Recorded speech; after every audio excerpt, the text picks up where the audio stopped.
This footage captures two girls, Libby German and Abby Williams, on the Monon High Bridge in Delphi, Indiana, just moments before a man is seen approaching. The clip was found on Libby's phone. They were never seen alive again.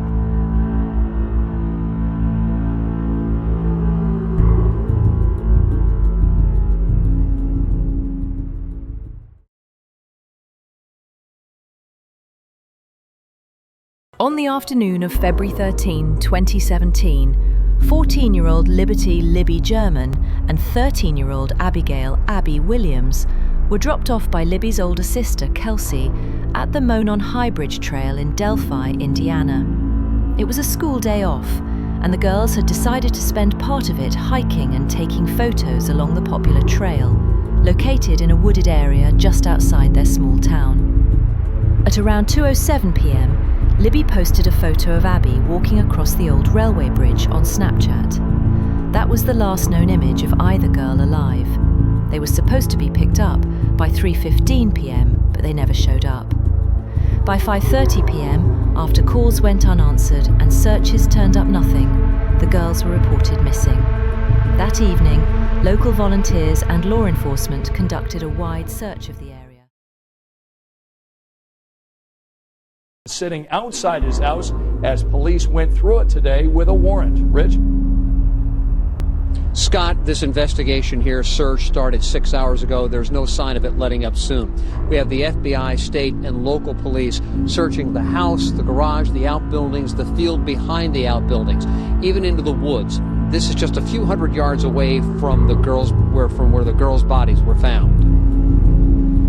Police seized hands full of evidence, hauled away Ron Logan's pickup truck, and searched the home, garage, and farm buildings with the help of a canine. Investigators aren't saying precisely what brought them here or what they're looking for. We want to either clear him or look at him even harder. The girls' bodies were found just a few hundred yards away from Logan's home, in a secluded, wooded area. But the effort was called off due to darkness. The next day, February 14, at around 12:15 p.m, searchers discovered two bodies about half a mile from the Monon High Bridge near the bank of Deer Creek. The remains were later confirmed to be Libby and Abby. Autopsy reports were sealed, but investigators later revealed that both girls had been murdered and that at least one of them had been undressed. One of the bodies was also found wearing the other's clothing. Soon after, police disclosed that Libby had recorded a short video and audio clip on her phone, just minutes before their deaths. The video showed a man walking behind them on the bridge, wearing jeans, a navy jacket, and a cap. His voice could be heard saying, commanding, "Guys, down the hill." This man became known publicly as the Bridge Guy, and Libby's decision to start recording him became one of the most crucial pieces of evidence in the case. Despite national media coverage, sketches, and public appeals, the case remained unsolved for over 5 years. In October 2022, investigators announced the arrest of Richard Allen, a 50-year-old Delphi resident who worked at a local CVS.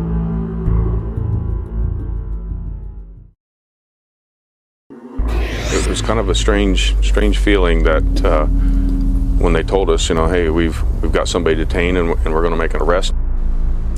The grandparents of a teenager murdered along with her friend in Delphi, Indiana, speak out today after charges are officially announced against their alleged killer. Anthony Pulse reports the suspect was right there in the neighborhood.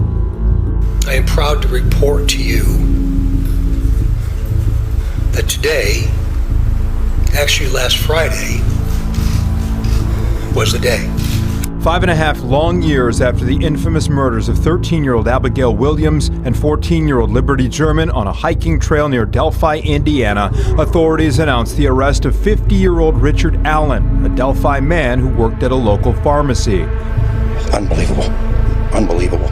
All the people that now used to go get their prescriptions from him and everything, and now they know this. It's just an unbelievable thing. Allen has been charged with 2 counts of murder, and just moments after the public announcement, Libby German's sister tweeted out, "We got him." It was very bittersweet, like I said, it was kind of a strange feeling. But authorities hinted that Allen may not be the only one involved. We are going to continue a very methodical and committed approach to ensure that if any other person had any involvement in these murders in any way, that person or persons will be held accountable. That could be the reason that police are not releasing any details about what led to Allen's arrest and why a judge has ordered the probable cause affidavit sealed. I understand it's frustrating, but my goal is to maintain the integrity of this case. Allen is being held without bond. His pretrial hearing is scheduled for this coming January. In the meantime, authorities are keeping open both the email and phone tip line and encourage anyone to call in with tips, whether it's regarding Richard Allen or any other individual. A bullet found at the scene was later matched to a pistol owned by Allen. He had also made incriminating statements to investigators and later to fellow inmates and correctional staff while in custody. In November 2024, a jury found Richard Allen guilty of the murders. He was sentenced to 130 years in prison, 65 years for each victim. He is currently serving his sentence in an Indiana state prison. Breaking news right now out of Indiana. The man convicted of the Delphi murders case has been sentenced to 130 years in prison, which is the maximum punishment for his crime. 52-year-old Richard Allen was found guilty last month of kidnapping and killing 2 teenage girls, Abigail Williams and Liberty German, back in 2017. The murders sent shockwaves through that small Indiana town of Delphi. But today, the victims' families say they finally feel some sense of justice. NBC News correspondent Adrian Broaddus joins us now. So, Adrian, the families of these girls have not been able to speak publicly about this case because of a gag order, but the judge lifted that today. What are these families saying now that Allen has been sentenced to the maximum penalty? You know what these families say? There's a sigh of relief, but this is not a day of celebration. We heard from the grandparents of Abby Williams, and her grandfather said the last 8 years have been like losing a limb. I'm paraphrasing here, that will never grow back. Her grandmother said this is a day of sadness for everyone. When the judge handed down that maximum sentence, 130 years for Richard Allen, she said, quote, "You rank right up there with the most hideous cases I've presided over." And looking directly at Allen, she went on to say, "These families will deal with your carnage forever." Now, today, there was so much gratitude from both families. Take a listen. I really wanted to take the time to send out my appreciation that justice has been served for the girls.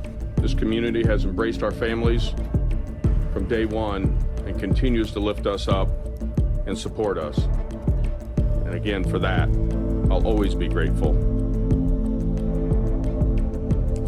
And again, Abby's grandfather saying this is like losing a limb that will never grow back. A new chapter begins for these families today, guys. Now, Adrian, before that sentencing, Allen's attorneys, they were already saying that they plan to appeal. What exactly is their argument? Now, we know during the course of the trial, the defense attorneys argued that despite those jailhouse confessions which were recorded, they say Richard Allen's mental health influenced his confession. And we want to read a statement to you from his defense team. We're going to put that up on the screen right now and get it for you there. They said in part, Richard Allen maintains his innocence and looks forward to the appellate process, which he anticipates will include education by a neutral, detached, and unbiased court. Richard Allen believes that he will be afforded due process under the law and will be permitted to present a full and complete defense at a future trial in this case. So they're already laying out their plan to appeal this sentence. They have 30 days to do so.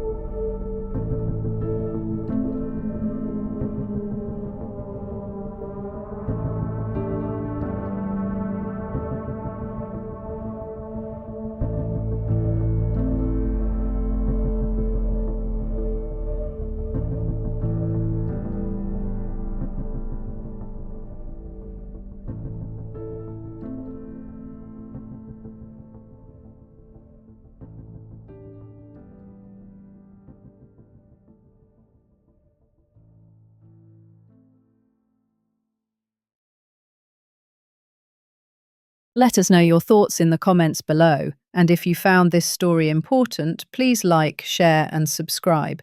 These girls deserve to be remembered.